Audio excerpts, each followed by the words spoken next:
Oke, assalamualaikum warahmatullahi wabarakatuh. Kembali lagi, aku ingin sharing mengenai apa sih itu imperialisme. Jadi, menurut buku yang aku baca, imperialisme itu adalah kebijakan atau tindakan di mana suatu negara itu dia ingin menguasai atau mempengaruhi negara lain. Nah, baik secara politik, ekonomi, budaya maupun militer. Nah, tujuannya apa sih? Nah, tujuannya itu adalah untuk memperluas kekuasaan, terus mendapatkan sumber daya atau mengontrol wilayah strategis. Nah, kemudian ciri-cirinya dari imperialisme itu apa? Nah, yang pertama itu penguasaan wilayah. Nah, negara yang melakukan imperialisme sering mengambil alih wilayah negara lain. Gitu. Yang kedua, eksploitasi sumber daya. Nah, kekayaan alam seperti emas, minyak, atau hasil bumi diambil untuk kepentingan negara penjajah. Nah, itu.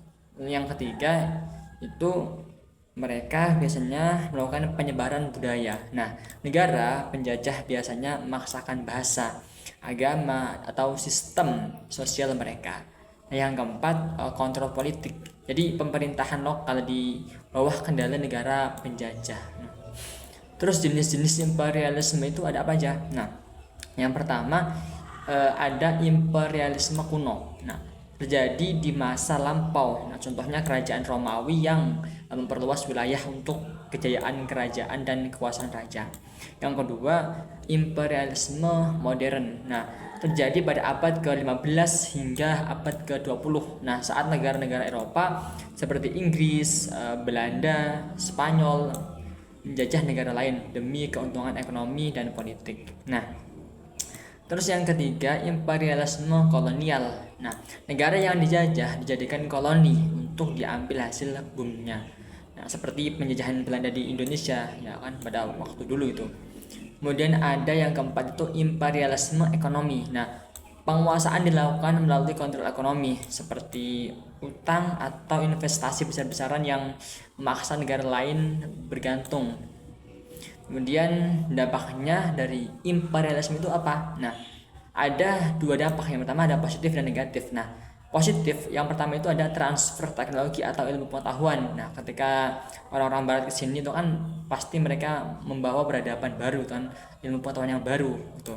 Kemudian ada infrastruktur yang di situ seperti jalan, bangunan-bangunan, gedung-gedung dan yang lain-lainnya itu dibangun di negara tuh.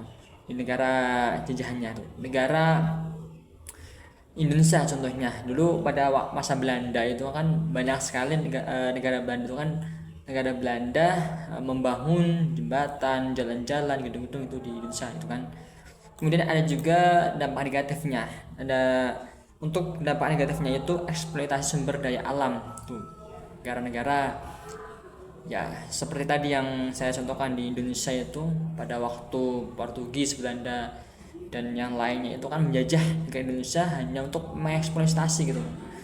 Saya mengeksploitasi sumber daya alam Indonesia yang banyak rempah-rempahnya gitu.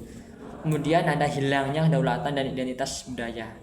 Dan ada ketimpangan ekonomi dan sosial. Ya, tentulah ya. Dan kesimpulannya apa? Imperialisme selalu memiliki tujuan memperkuat negara, menjajah dengan mengorbankan negara yang dikuasai.